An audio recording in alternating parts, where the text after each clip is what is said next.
രാഹുൽ ഗാന്ധി ഉയർത്തിയ പിന്നീട് പ്രതിപക്ഷം ഏറ്റുപിടിച്ച വോട്ട് ചോരി വിവാദത്തിൽ ഇന്ന് തെരഞ്ഞെടുപ്പ് കമ്മീഷന്റെ കാത്തിരുന്ന മറുപടി വന്നു. വളരെ കൃത്യമായി തന്നെ രാഹുലിന്റെ ആരോപണങ്ങൾ പൂർണ്ണമായും തള്ളി കമ്മീഷൻ. തോക്ക് ചൂണ്ടി ഭീഷണിപ്പെടുത്തേണ്ട എന്ന് രാഹുലിനെ വെല്ലുവിളിക്കുകയും ചെയ്തു. അതിന് കോൺഗ്രസ് നൽകിയ മറുപടി, രാഹുൽ ഉന്നയിച്ച ചോദ്യങ്ങൾക്കൊന്നും മറുപടി അല്ലെങ്കിൽ തെരഞ്ഞെടുപ്പ് കമ്മീഷന്റെ ഭാഗത്തു നിന്ന് കാര്യമായ വിശദീകരണം ഉണ്ടായില്ല എന്നാണ്. പക്ഷേ അപ്പോഴും കാര്യങ്ങൾ എടുത്തു പറഞ്ഞ് മാധ്യമപ്രവർത്തകരുടെ ചോദ്യങ്ങൾക്ക് വളരെ കൃത്യമായി തന്നെ മറുപടി പറഞ്ഞ് തെരഞ്ഞെടുപ്പ് കമ്മീഷൻ വാർത്താ സമ്മേളനം നടത്തി.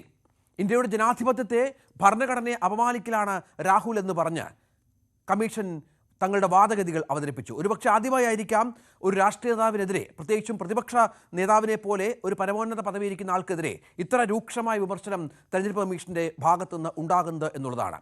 തമിഴ്നാട്ടിൽ നമുക്കറിയാം ഇതുമായി ബന്ധപ്പെട്ട ആരോപണങ്ങളൊക്കെ പല ഘട്ടങ്ങളിൽ ഉയർന്നിരുന്നു. ബീഹാറിൽ ഉയർന്നിരുന്നു. ഇപ്പോൾ കേരളത്തിൽ തൃശ്ശൂരിലും ഈ വിഷയത്തിൽ ആരോപണം വന്ന പശ്ചാത്തലമൊക്കെയുണ്ട്. ഏതായാലും ബീഹാറിലെ SIRമായി ബന്ധപ്പെട്ട് കൃത്യമായി മുന്നോട്ട് പോകും എന്ന് പറഞ്ഞ കമ്മീഷൻ ഈ വിഷയത്തിൽ യാതൊരു അന്വേഷണത്തിനും പ്രസക്തിയില്ല എന്ന് പറഞ്ഞു വെക്കുകയും ചെയ്തു. ഇനി എന്തായിരിക്കും കോൺഗ്രസിന്റെ നീക്കം, രാഹുൽ ഗാന്ധിയുടെ നീക്കം? പ്രത്യേകിച്ചും രാഹുലിന്റെ വളരെ പ്രധാനപ്പെട്ട ഒരു യാത്ര ബീഹാറിൽ നടക്കുന്നതിനിടെ കാത്തിരുന്നു കാണാം. ആദ്യം തലക്കെട്ടുകൾ. തമിഴ്നാട് സ്വദേശി CP രാധാകൃഷ്ണൻ NDAയുടെ ഉപരാഷ്ട്രപതി സ്ഥാനാർത്ഥി. ഡൽഹിയിൽ ചേർന്ന NDA യോഗത്തിൽ തീരുമാനം. നിലവിൽ മഹാരാഷ്ട്ര ഗവർണറും കേരളത്തിന്റെ ചുമതലയുണ്ടായിരുന്ന പ്രഭാരിയും. പ്രതിപക്ഷത്തിന്റെ പിന്തുണ തേടുമെന്ന് JP നഡ്ഡ.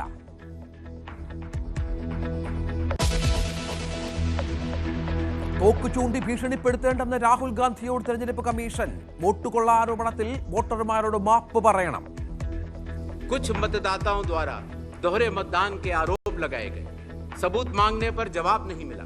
ऐसे मिथ्या आरोपों से न तो चुनाव आयोग डरता है और न ही कोई मतदाता. അടിസ്ഥാനരഹിതമായ ആരോപണങ്ങളെന്നും അന്വേഷണമില്ലെന്നും പ്രഖ്യാപനം. ബീഹാറിൽ SIR തുടരും. തൃശൂരിലെ ആരോപണങ്ങളും തള്ളി കമ്മീഷൻ. രാഹുലിന്റെ ചോദ്യങ്ങൾക്ക് മറുപടിയില്ലെന്ന് കോൺഗ്രസ്.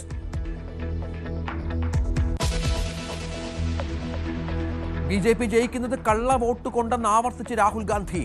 വോട്ട് അധികാർ യാത്രയ്ക്ക് തുടക്കം. തേജസ്വി യാദവും രാഹുലിനൊപ്പം. സസാറാമിൽ തുടക്കമായ യാത്ര സഞ്ചരിക്കുക 24 ജില്ലകളിലൂടെ.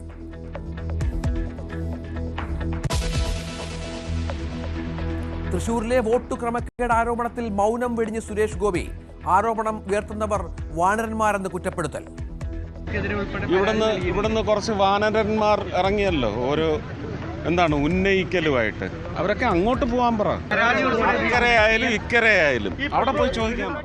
വാനരപ്രയോഗം തൃശൂരുകാരെ അപമാനിക്കലെന്ന് കോൺഗ്രസ്. CPMനെ ഉലച്ച് കത്ത് ചോർച്ചാ വിവാദം. PBക്ക് നൽകിയ രഹസ്യ കത്തെത്തിയത് ദില്ലി കോടതിയിൽ. ചോർത്തിയത് പ്രവാസി വ്യവസായി രാജേഷ് കൃഷ്ണയ്ക്കെതിരെയുള്ള പരാതി. MV ഗോവിന്ദന്റെ മകൻ ശ്യാമാണ് ചോർത്തതെന്ന് പരാതിക്കാരൻ ഷർഷാദ്. കത്ത് എന്തിനു മൂടിവെച്ചെന്ന് VD സതീശൻ.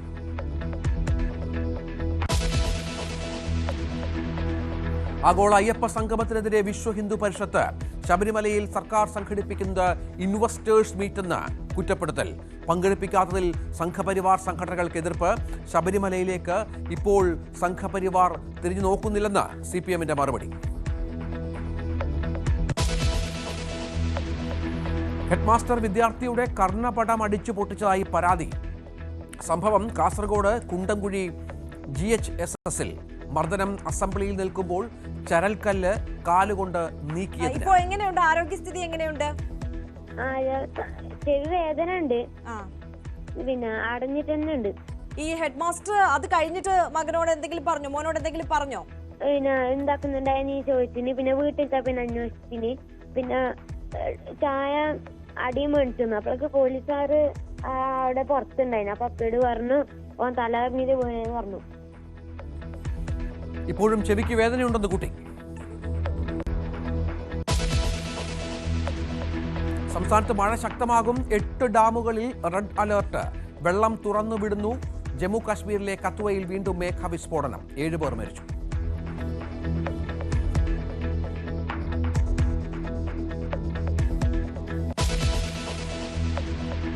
NDAയുടെ ഉപരാഷ്ട്രപതി സ്ഥാനാർത്ഥിയായി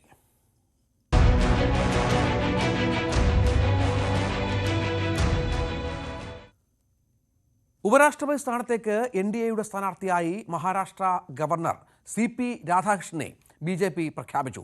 BJP പാർലമെന്ററി ബോർഡ് യോഗത്തിലാണ് തീരുമാനം. നമുക്കറിയാം, കേരളത്തിന് ചുമതലയുണ്ടായിരുന്ന പ്രഭാരിയാണ്, മലയാളികൾക്കേറെ പരിചിതനാണ് CP രാധാകൃഷ്ണൻ. കയർ ബോർഡിന്റെ ചെയർമാനായിരുന്നു.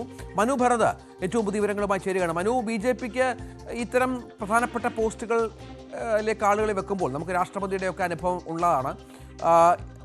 വളരെ കൃത്യമായ തീരുമാനങ്ങളുണ്ട്, അത് കൃത്യമായ ലക്ഷ്യങ്ങളുമുണ്ട്. തമിഴ്നാട് പ്രത്യേകിച്ചും ദക്ഷിണേന്ത്യ കേന്ദ്രീകരിച്ചുള്ള ഒരു രാഷ്ട്രീയ നീക്കമായി തന്നെ ഇതിനെ വിലയിരുത്താമോ? രഞ്ജിത്ത്, ചന്ദ്രാപുരം പൊന്നുസ്വാമി രാധാകൃഷ്ണൻ എന്ന CPR ഉപരാഷ്ട്രപതി സ്ഥാനത്തേക്ക് എത്തുമ്പോൾ രഞ്ജിത്ത് സൂചിപ്പിച്ചതുപോലെ തന്നെ അതിൻ്റെ മാനങ്ങൾ പലതാണ്. തമിഴ്നാട് തെരഞ്ഞെടുപ്പ് വരാനിരിക്കുന്നു. BJP സംബന്ധിച്ചിടത്തോളം തമിഴ്നാട്ടിൽ BJPക്കെതിരെ ഒരു ദക്ഷിണേന്ത്യൻ പാർട്ടി അല്ല എന്ന നിലയിലുള്ള പ്രചരണങ്ങൾ നടക്കുമ്പോൾ DMK പ്രത്യേകിച്ച് രൂക്ഷമായ ആക്ഷേപങ്ങൾ കേന്ദ്ര സർക്കാരിനെതിരെ ഉന്നയിക്കുമ്പോൾ അവിടെയാണ് ഈ ഒരു സ്ഥാനാർത്ഥിത്വത്തിൻ്റെ പ്രാധാന്യം വർദ്ധിക്കുന്നത്. ഇത്തവണ വലിയ പ്രതീക്ഷ തമിഴ്നാട്ടിൽ BJP വെച്ചു പുലർത്തുന്നു. അത് ഒരു വശത്ത്. രണ്ടാമത് ജഗ്ദീപ് ധൻഖാറിൽ നിന്ന് പഠിച്ച ഒരു പാഠം. അദ്ദേഹം ഒരു മികച്ച അഭിഭാഷകനായിരുന്നു. പല പാർട്ടികളിൽ നിന്നാണ് ഒടുവിൽ കോൺഗ്രസിലും പിന്നെ തുടർന്ന് BJPയിലും എത്തുന്നത്. അപ്പോൾ സ്വാഭാവികമായും ഉപരാഷ്ട്രപതി ആയതിനു ശേഷവും അദ്ദേഹം BJP വിചാരിച്ച ഒരു രാഷ്ട്രീയത്തിനകത്ത് നിന്നില്ല എന്ന ഒരു വിമർശനം അദ്ദേഹത്തിനെതിരെ ഉയർന്നു. ഏറ്റവും ഒടുവിൽ ജസ്റ്റിസ് യശ്വന്ത് വർമ്മയുടെ ഇംപീച്ച്മെൻറ്റ് നടപടികളുമായി ബന്ധപ്പെട്ടുള്ള തർക്കമൊക്കെ നമുക്കറിയാം. അപ്പോൾ സ്വാഭാവികമായും ഇനി ഒരു ഉപരാഷ്ട്രപതി സ്ഥാനാർത്ഥി വരുമ്പോൾ അത് വളരെ ചെറുപ്പകാലം തൊട്ട് അല്ലെങ്കിൽ ദീർഘകാലം BJPയുമായി ബന്ധമുള്ള ആളായിരിക്കണം എന്നൊരു താല്പര്യം ഉണ്ടായിരുന്നു എന്ന് BJP വൃത്തങ്ങൾ തന്നെ വ്യക്തമാക്കി. ഇദ്ദേഹം CPR ആകട്ടെ 16 വയസ്സ് മുതൽ RSSുമായി ബന്ധപ്പെട്ട് പ്രവർത്തിക്കുന്ന ഒരാളാണ്. തമിഴ്നാട് സംസ്ഥാനത്തിൻ്റെ അധ്യക്ഷനായിരുന്നു. കേരളവുമായി അടുത്ത ബന്ധമുള്ളയാളാണ്. കേരളത്തിൻ്റെ പ്രഭാരിയായി ഇവിടുത്തെ പ്രവർത്തനങ്ങൾ ഏകോപിപ്പിക്കുന്നതിന് മുന്നിൽ നിന്നു. 2 തവണ അദ്ദേഹം കോയമ്പത്തൂരിൽ ജയിച്ചു. പ്രത്യേകിച്ച് കോയമ്പത്തൂരിൽ ഒരു സ്ഫോടന പരമ്പര അരങ്ങേറി. അതിനുശേഷം ആ സ്ഫോടന പരമ്പര വലിയ വാദപ്രതിവാദങ്ങൾക്കൊക്കെ വഴിവെക്കുകയും ഒക്കെ ചെയ്ത സാഹചര്യത്തിൽ ആ ഘട്ടത്തിലാണ് അദ്ദേഹം അവിടെ തെരഞ്ഞെടുപ്പിനെ നേരിടുന്നത്. 1,50,000-ത്തിലധികം വോട്ടുകൾക്ക് അദ്ദേഹം അവിടെ നിന്ന് ജയിക്കുന്നു. അടുത്ത തെരഞ്ഞെടുപ്പിൽ അദ്ദേഹം ആ വിജയം ആവർത്തിക്കുന്നു. പിന്നീട് DMK മുന്നണി വിടുന്നു, ADMKയിലേക്ക് വരുന്നു. തുടർന്ന് അദ്ദേഹത്തിന് പിന്നീട് കോയമ്പത്തൂരിൽ 3 തെരഞ്ഞെടുപ്പുകളിൽ പരാജയം നേരിടേണ്ടി വന്നെങ്കിലും ജാർഖണ്ഡിലെത്തുമ്പോഴും അദ്ദേഹം BJPയുടെ ഒരു നിലപാട് വളരെ കൃത്യമായി അവിടെ അല്ലെങ്കിൽ കേന്ദ്ര സർക്കാരിൻ്റെ നിലപാടുകൾ കൃത്യമായി ഉയർത്തിപ്പിടിക്കുന്നു. നമുക്കറിയാം, ഹേമന്ത് സോറൻ സർക്കാരിൻ്റെ ആ കാലത്തുള്ള പ്രശ്നങ്ങൾ, അന്ന് ചമ്പൈ സോറൻ മുഖ്യമന്ത്രിയായി വരേണ്ട ഒരു സാഹചര്യമൊക്കെ ഉണ്ടാകുമ്പോഴൊക്കെ തന്നെ ആ കൃത്യമായ ഒരു നിലപാട് അദ്ദേഹം സ്വീകരിക്കുന്നു. അത് കേന്ദ്രത്തിന് വലിയ തലവേദനയില്ലാതെ ആ പ്രശ്നം പരിഹരിക്കാൻ അദ്ദേഹം ശ്രമിക്കുന്നു. തീർച്ചയായും അങ്ങനെ ഒരുപാട് തരത്തിലുള്ള പ്രത്യേകതകളുള്ള ഒരു സ്ഥാനാർത്ഥിയായി CP രാധാകൃഷ്ണൻ മാറുകയാണ്. നേരത്തെ ഒരുപാട് ആളുകളെ ഈ സ്ഥാനത്തേക്ക് പരിഗണിച്ചിരുന്നു എങ്കിൽ പോലും ഏറ്റവും ഒടുവിൽ NDAയുടെ തീരുമാനം, പ്രത്യേകിച്ചും BJPയുടെ തീരുമാനം CP രാധാകൃഷ്ണനിലേക്ക് എത്തി എന്നുള്ളതാണ് ഇന്നത്തെ ഏറ്റവും പ്രധാനപ്പെട്ട പ്രത്യേകത. തെരഞ്ഞെടുപ്പ് കമ്മീഷൻ രാഹുലിന് ഇന്ന് മറുപടി നൽകി.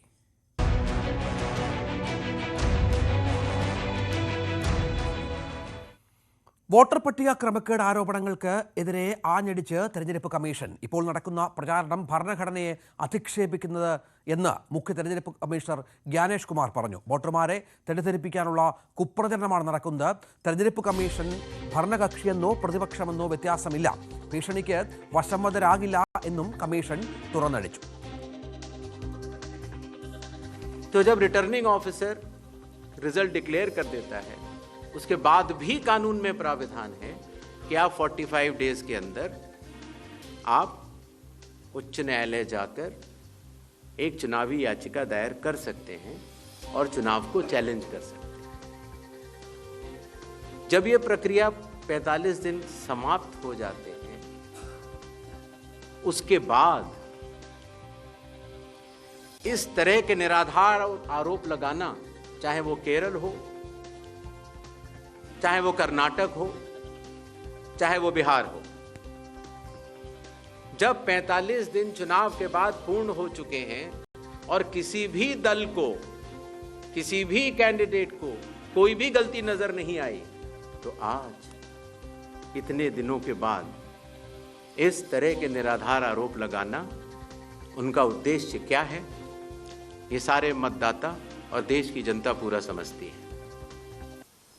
അതാണ് തെരഞ്ഞെടുപ്പ് കമ്മീഷൻ ഇന്ന് പറഞ്ഞു വെച്ച കാര്യം. മനു, ഈ കോൺഗ്രസിൻ്റെ ഇന്നത്തെ ആരോപണമെന്ന് പറയുന്നത് കൃത്യമായ മറുപടി തെരഞ്ഞെടുപ്പ് കമ്മീഷന്റെ ഭാഗത്ത് നിന്ന് രാഹുലിന്റെ ചോദ്യങ്ങൾക്ക് ഉണ്ടായില്ല എന്നുള്ളതാണ്. പക്ഷേ നമ്മൾ മനസ്സിലാക്കേണ്ടത് മാധ്യമപ്രവർത്തകർ ചോദിച്ച എല്ലാ ചോദ്യങ്ങൾക്കും വളരെ കൃത്യമായി തന്നെ മറുപടി പറയുകയും ദീർഘസമയമെടുത്തുള്ള ഒരു വാർത്താ സമ്മേളനമായിരുന്നു അത്. അതെ രഞ്ജിത്ത്, കൃത്യമായ ഒരു മറുപടി തെരഞ്ഞെടുപ്പ് കമ്മീഷൻ ഈ വിഷയത്തിൽ പറയാൻ കഴിഞ്ഞു എന്ന് അവർ അവകാശപ്പെടുന്നു. ജനങ്ങൾക്കിത് മനസ്സിലാകും, അതാണ് തെരഞ്ഞെടുപ്പ് കമ്മീഷൻ പറയുന്നത്. കാരണം വോട്ടർ പട്ടിക തയ്യാറാക്കുന്ന ഘട്ടത്തിൽ ആ പരാതി ഉന്നയിക്കാനുള്ള സാഹചര്യമുണ്ട്, കരട് പട്ടിക തയ്യാറാക്കുമ്പോൾ ഉന്നയിക്കാനുള്ള സാഹചര്യമുണ്ട്, പിന്നീട് അന്തിമ വോട്ടർ പട്ടിക സ്ഥാനാർത്ഥികൾക്ക് നൽകുന്നു, രാഷ്ട്രീയ പാർട്ടികൾക്ക് നൽകുന്നു. ഇതെല്ലാം BLA-മാരും BLO-മാർക്കും ഒക്കെ മുന്നിൽ ഈ തെറ്റുകൾ ചൂണ്ടിക്കാണിച്ചുകൊണ്ട് അത് പരിഹരിക്കാൻ കഴിയും എന്ന കാര്യം ഉറപ്പാണ്. പക്ഷേ അതൊന്നും ശ്രമിക്കാതെ പിന്നീട് ഈ വോട്ടർ പട്ടിക തയ്യാറാക്കി കഴിഞ്ഞാൽ അത് സ്ഥാനാർത്ഥികൾക്ക് ലഭിക്കും, അപ്പോഴും പരാതിയില്ല. റിട്ടേണിംഗ് ഓഫീസർ എല്ലാം കഴിഞ്ഞ് തെരഞ്ഞെടുപ്പ് കഴിഞ്ഞ് വിജയിയെ പ്രഖ്യാപിച്ചതിന് ശേഷം 45 ദിവസം വരെ സുപ്രീം കോടതിയെ ഈ വിധിയിൽ എന്തെങ്കിലും തെറ്റുണ്ടെങ്കിൽ സമീപിക്കാനുള്ള സാവകാശമുണ്ട്. ആ ഘട്ടത്തിൽ ഒന്നും മിണ്ടാതെ ഇതുപോലുള്ള ആരോപണങ്ങൾ ഉന്നയിക്കുന്നതാണ് ഭരണഘടനയെ വെല്ലുവിളിക്കുന്ന തരത്തിൽ എന്ന് തെരഞ്ഞെടുപ്പ് കമ്മീഷൻ പറയുന്നു. അത് മാത്രവുമല്ല, ഇതിൽ രാഹുൽ ഗാന്ധി ഒരു ക്ഷമാപണം നടത്തേണ്ടതിൻ്റെ ആവശ്യമുണ്ട്, അല്ലെങ്കിൽ ഒരു വ്യവസ്ഥാപിത മാർഗത്തിൽ ഒരു അഫിഡവിറ്റ് നൽകി ഒരു സത്യവാങ്മൂലം സമർപ്പിച്ച് അവിടെ പരാതിയായി അത് നൽകേണ്ടതുണ്ട് എന്നുകൂടി തെരഞ്ഞെടുപ്പ് കമ്മീഷൻ പറഞ്ഞു വയ്ക്കുന്നു. അല്ലാതെ പൊതുനിരത്തിൽ തെരഞ്ഞെടുപ്പ് കമ്മീഷനെ അപകീർത്തിപ്പെടുത്തുന്ന രീതി ശരിയല്ല. അതുകൊണ്ട് ഒരു മാപ്പപേക്ഷയാണ് രാഹുൽ ഗാന്ധിയുടെ ഭാഗത്തു നിന്ന് ഉണ്ടാകേണ്ടത് എന്നാണ് തെരഞ്ഞെടുപ്പ് കമ്മീഷൻ ആവശ്യപ്പെടുന്നത്. ഏതായാലും കോൺഗ്രസ് തെരഞ്ഞെടുപ്പ് കമ്മീഷൻ രാഹുലിൻ്റെ ചോദ്യങ്ങൾക്ക് മറുപടി നൽകിയില്ല എന്ന വിമർശനമാണ് തെരഞ്ഞെടുപ്പ് കമ്മീഷന്റെ ഈ വാർത്താ സമ്മേളനത്തിനെതിരെ ഉന്നയിച്ചിട്ടുള്ളത്. ശരി, മനു ഭരതാണ് വിവരങ്ങൾ പങ്കുവച്ചത്. ഇതിനിടെ രാഹുൽ ഗാന്ധിയുടെ ബീഹാർ യാത്ര ഇന്ന് ആരംഭിച്ചു.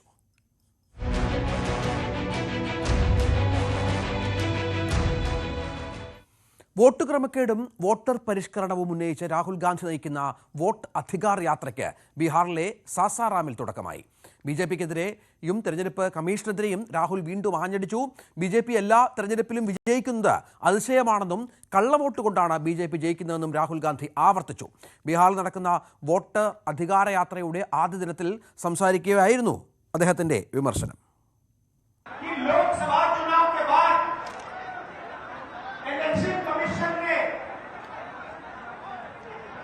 महाराष्ट्र में जादू से 1 करोड़ नए वोटर पैदा कर दिए। लोकसभा में और विधानसभा में 1 करोड़ वोटरों का फर्क था। और भाइयों और बहनों, जहां भी ये नए वोटर आए वहां पर बीजेपी का गठबंधन जीता। പ്രതിപക്ഷ നേതാവ് രാഹുൽ ഗാന്ധിയോട് തെരഞ്ഞെടുപ്പ് കമ്മീഷൻ സത്യവാങ്മൂലമോ അല്ലെങ്കിൽ ക്ഷമാപണമോ ആവശ്യപ്പെട്ടതിനെ വിമർശിച്ച് കോൺഗ്രസ് രംഗത്ത് വന്നു. രാഹുൽ ഗാന്ധി ഉന്നയിച്ച ചോദ്യങ്ങൾക്കൊന്നും മുഖ്യ തെരഞ്ഞെടുപ്പ് കമ്മീഷണർ ഉത്തരം നൽകിയില്ലെന്നാണ് കോൺഗ്രസ് വക്താവ് ജയറാം രമേശ് പറഞ്ഞത്. ഇന്ത്യൻ തെരഞ്ഞെടുപ്പ് കമ്മീഷൻ പ്രകടമായ പക്ഷപാതിത്വം കാണിച്ചുവെന്നും അദ്ദേഹം ആരോപിച്ചു. നമുക്ക് ഇന്നത്തെ പഞ്ച് ഡയലോഗിലേക്ക് പോകാം.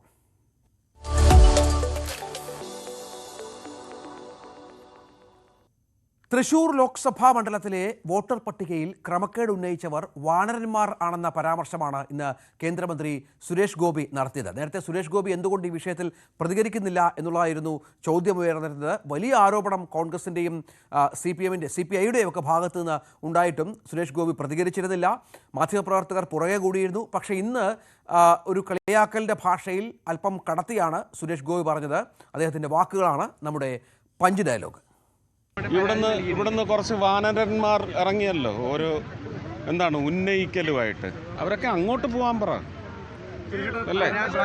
അക്കരെ ആയാലും ഇക്കരെ ആയാലും അവിടെ പോയി ചോദിക്കാൻ പറ. അതേസമയം കേന്ദ്രമന്ത്രി സുരേഷ് ഗോപിയുടെ വിവാദ പരാമർശത്തിനെതിരെ, പ്രത്യേകിച്ച് വാനര പരാമർശത്തിനെതിരെ തൃശൂർ DCC അധ്യക്ഷൻ ജോസഫ് ടാജറ്റ് രംഗത്തെത്തി. തൃശൂരിലെ ജനങ്ങളെ അപമാനിച്ചു. ചോദ്യങ്ങൾക്ക് സുരേഷ് ഗോപി മറുപടി കണ്ണാടിയിൽ നോക്കാതെ പറയണം. അതേ പദത്തിൽ മറുപടി പറയാൻ തങ്ങളുടെ സംസ്കാരം അനുവദിക്കുന്നില്ല എന്നും ജോസഫ് ടാജറ്റ് പറഞ്ഞു. ഈ വലിയ വിവാദങ്ങളൊക്കെ സംഭവിക്കുമ്പോഴും ഇന്ന് ഒരു 10-20 മിനിറ്റ് മുൻപ് വന്ന ഒരു കാര്യം, വോട്ടർ പട്ടിക വിവാദത്തിനിടയിലും വികസന നേട്ടങ്ങൾ എണ്ണിപ്പറഞ്ഞുകൊണ്ടുള്ള സുരേഷ് ഗോപിയുടെ FB പോസ്റ്റാണ്. 2024, 25, 2025, 26 വർഷങ്ങളിലെ MP ലാഡ്സ് ഫണ്ടിൽ നിന്നും നിർദ്ദേശിച്ച പദ്ധതികളാണ് രേഖപ്പെടുത്തിയിരിക്കുന്നത്. എസ്റ്റിമേറ്റ് തയ്യാറാക്കിയതും ഭരണാനുമതി നേടിയതും ടെൻഡർ ഘട്ടത്തിലെത്തവയുമൊക്കെ പട്ടികയിലുണ്ട്. ആരോഗ്യം, പ്രാഥമിക വിദ്യാഭ്യാസം, റോഡ് നവീകരണം, പൊതുവെളിച്ചം, വിനോദ സൗകര്യങ്ങൾ തുടങ്ങി ജനങ്ങളുടെ ജീവിത നിലവാരം ഉയർത്തുന്ന മേഖലകളിലാണ് പ്രവർത്തനങ്ങൾ കേന്ദ്രീകരിച്ചിരിക്കുന്നത് എന്ന് സുരേഷ് ഗോപി വ്യക്തമാക്കുന്നു. തൻ്റെ ഹൃദയത്തിലാണ് തൃശ്ശൂർ എന്നും കുറിപ്പിലുണ്ട്. തൃശ്ശൂരിനെ രാജ്യം ഉറ്റുനോക്കുന്ന ഒരു മണ്ഡലമായി മാറ്റാൻ ഇപ്പോഴും സഹായിച്ചുകൊണ്ടിരിക്കുന്ന എല്ലാവർക്കുമുള്ള നന്ദിയും പോസ്റ്റിൽ വ്യക്തമാക്കുന്നു. ഇന്ന് CPM രാഷ്ട്രീയത്തിലും വിവാദപരമായ ഒരു വാർത്ത പുറത്തു വന്നു. PB പിടിച്ച പുലിവാല്.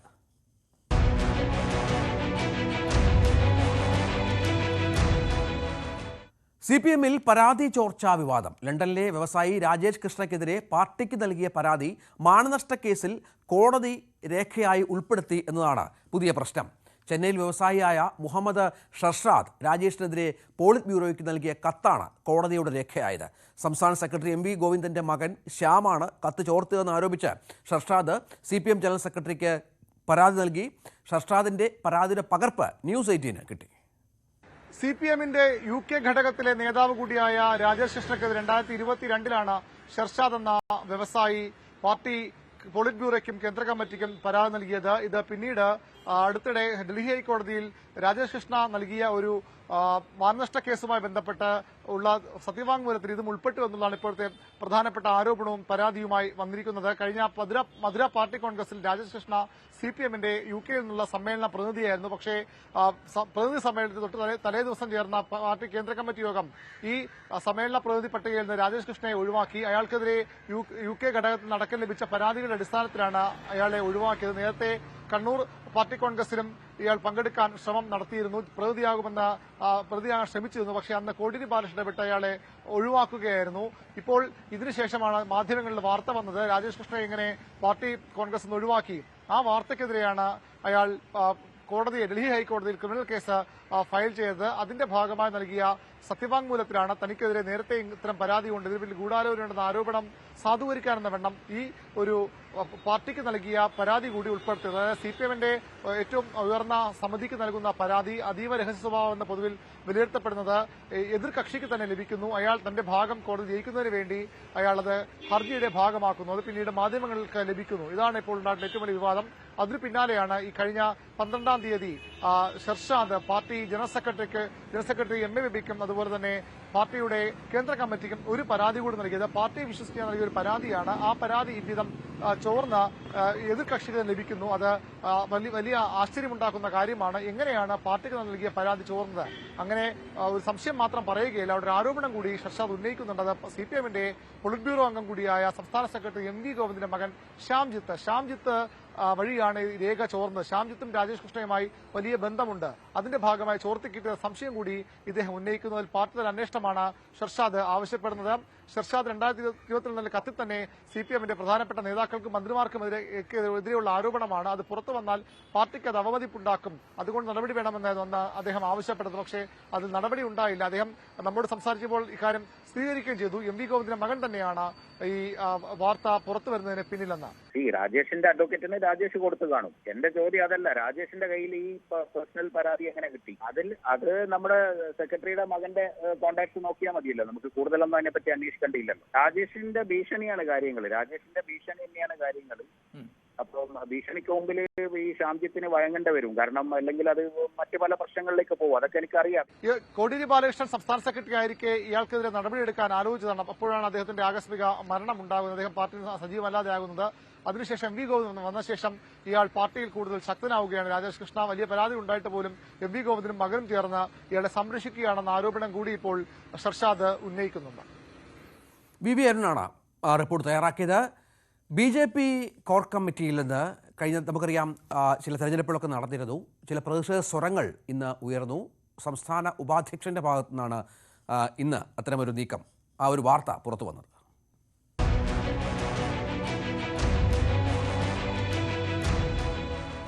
BJP കോർ കമ്മിറ്റിയിൽ നിന്നും ഒഴിവാക്കിയതിൽ അതൃപ്തി അറിയിച്ചിരിക്കുന്നത് ശ്രീ KS രാധാകൃഷ്ണനാണ്. കെ എസ് രാധാകൃഷ്ണൻ കോൺഗ്രസിൽ നിന്നും BJP-യിലേക്ക് വന്ന ആളാണ്. മുൻ PSC ചെയർമാനും മറ്റുമായിരുന്നു. ഇപ്പോൾ BJP-യുടെ സംസ്ഥാന വൈസ് പ്രസിഡന്റുമാണ്. പക്ഷേ 25-അംഗ കോർ കമ്മിറ്റിയിൽ രാധാകൃഷ്ണന്റെ പേരില്ല. അത് ധീവര സമുദായങ്ങളെ പാർട്ടി അവഗണിക്കുന്നതിന് തെളിവാണ് എന്ന് കെ എസ് രാധാകൃഷ്ണൻ തുറന്നടിച്ചു. കേരളത്തിൽ BJP പച്ച പിടിച്ചത് തീരമേഖലകളിലാണെങ്കിലും ധീവര സമുദായങ്ങൾക്ക് BJP-യിൽ വളർച്ചയില്ല എന്നും പറഞ്ഞു. കോർ കമ്മിറ്റിയിലുള്ള BJP-യുടെ മുൻ സംസ്ഥാന അധ്യക്ഷൻ കൂടിയായ കുമ്മനം രാജശേഖരന്റെ സാന്നിധ്യത്തിലായിരുന്നു ഈ പ്രസംഗം. MS അനീഷ് കുമാർ തയ്യാറാക്കിയ റിപ്പോർട്ട്. ഭാരതീയ മത്സ്യപ്രവർത്തക സംഘത്തിന്റെ സംസ്ഥാന നേതൃയോഗത്തിലാണ് നേതൃത്വത്തിനെതിരെ കെ.എസ്. രാധാകൃഷ്ണൻ ആഞ്ഞടിച്ചത്. നരേന്ദ്രമോദിയോടൊപ്പം പ്രവർത്തിക്കുമെന്ന ആഗ്രഹത്തോടുകൂടിയാണ് താൻ BJP-യിലേക്ക് എത്തിയത്. അദ്ദേഹത്തോടൊപ്പം പ്രവർത്തിച്ച് മുന്നോട്ട് പോകണമെന്നാണ് ആഗ്രഹം. എന്നാൽ ധീവര സമുദായങ്ങളുടെ വളർച്ച തടയുന്ന ഒരു പാർട്ടിയായി, അല്ലെങ്കിൽ അവരെ വളരാൻ സഹായിക്കാത്ത ഒരു പാർട്ടിയായി BJP മാറിയിരിക്കുന്നുവെന്ന് അദ്ദേഹം കുറ്റപ്പെടുത്തുന്നു. 9 വയസ്സിൽ അച്ഛനോടൊപ്പം കടലിൽ പോയാണ് തന്റെ ജീവിതം താൻ ആരംഭിച്ചത്. അതിനുശേഷം നിരവധി സ്ഥാനമാനങ്ങളിലേക്ക് താൻ എത്തി. PSC-യുടെ ചെയർമാനായും ഒപ്പം തന്നെ വൈസ് ചാൻസലറായും ഒക്കെ താൻ സേവനമനുഷ്ഠിച്ചു. പക്ഷേ ഇത്രയും അധികം അനുഭവ പാരമ്പര്യം തനിക്കുണ്ടായിട്ടും തന്നെ അർഹിക്കുന്ന രീതിയിൽ പരിഗണിക്കുന്നില്ല എന്ന വിമർശനമാണ് അദ്ദേഹം ഉന്നയിക്കുന്നത്. പുതിയ നേതൃത്വം സംസ്ഥാനത്തിന്റെ ചുമതല ഏറ്റെടുത്തിട്ടും ജംബോ കോർ കമ്മിറ്റി ഉണ്ടായിട്ടും അതിൽ തന്നെ പരിഗണിക്കാത്തതിലെ പ്രതിഷേധമാണ് അദ്ദേഹം ഈ യോഗത്തിൽ രേഖപ്പെടുത്തുകയും ചെയ്തത്. കോർ കമ്മിറ്റി അംഗവും പാർട്ടി നേതാവുമായ കുമ്മനം രാജശേഖരൻ അടക്കമുള്ളവരുടെ സാന്നിധ്യത്തിലായിരുന്നു അദ്ദേഹം തന്റെ വിമർശനങ്ങൾ ഉന്നയിക്കുകയും ചെയ്ത്. താനടക്കം പല ധീവരസഭാ നേതാക്കളെയും അർഹിക്കുന്ന രീതിയിൽ ആ പാർട്ടി പരിഗണിക്കുന്നില്ല എന്ന ആരോപണമാണ് അദ്ദേഹം പങ്കുവച്ചത്.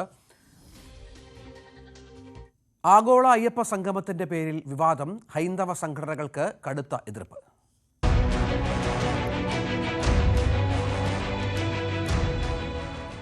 സംഘപരിവാർ സംഘടനകളെ ഒഴിവാക്കി ഹിന്ദു സമുദായ സംഘടനകളെ പങ്കെടുപ്പിച്ച് സർക്കാരിൻ്റെ ആഗോള അയ്യപ്പ സംഗമം സെപ്റ്റംബർ 20-നാണ്.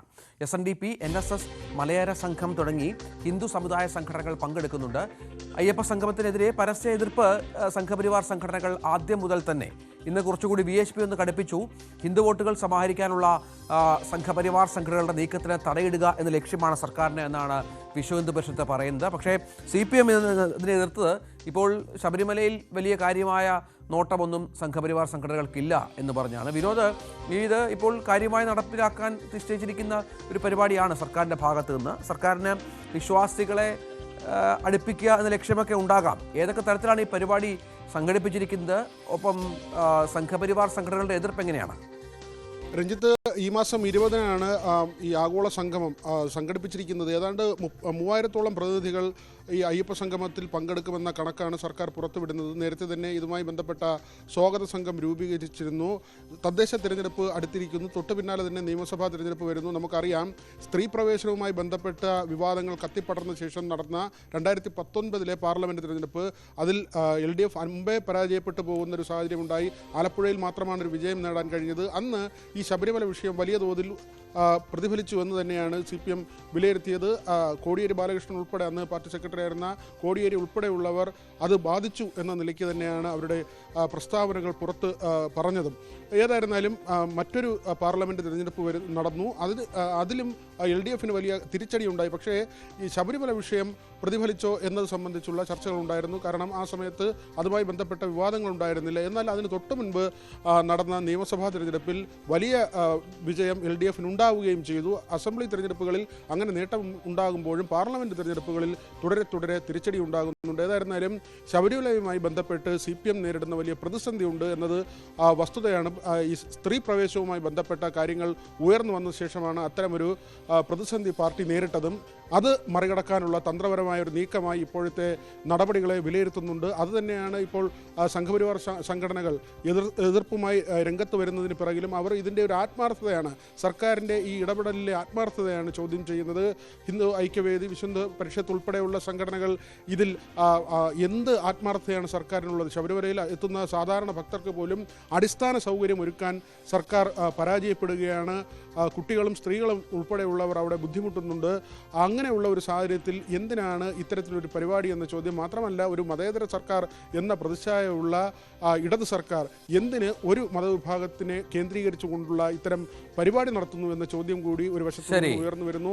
അങ്ങനെയെങ്കിൽ ക്രിസ്ത്യാനികൾക്കും മുസ്ലിങ്ങൾക്കും വേണ്ടി മറ്റൊരു സംഗമം കൂടി നടത്തുമോ എന്ന ചോദ്യം കൂടി ഈ ഹൈന്ദവ സംഘടനകൾ, അവിടെയാണ് സംഘപരിവാർ സംഘടനകൾ ചില സംശയങ്ങൾ പ്രകടിപ്പിക്കുന്നത്. ശബരിമലയിലൊക്കെ സ്ത്രീ പ്രവേശനത്തിന് ഒരു സമയത്ത് മുൻകൈയെടുത്ത സർക്കാരിന്റെ ഭാഗത്ത് നിന്ന് ഈ പുതിയ നീക്കത്തെ സംശയദൃഷ്ടിയോടെ വീക്ഷിക്കുന്നതും. നമുക്ക് നമ്മുടെ വളരെ പ്രധാനപ്പെട്ട മറ്റൊരു സെഗ്മെന്റിലേക്ക് പോകാം. മുകളിൽ ഒരാളുണ്ട്.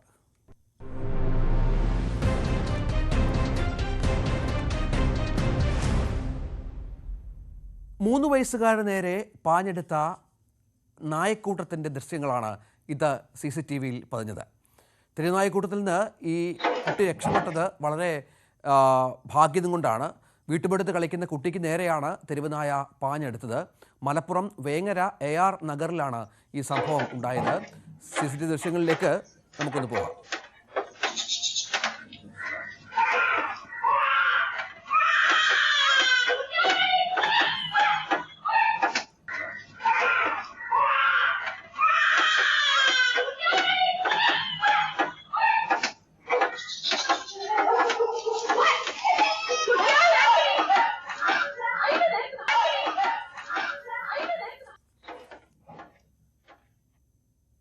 ഈ ദൃശ്യങ്ങളോടെ 9 മണി വാർത്ത അവസാനിക്കുകയാണ്. നമസ്കാരം.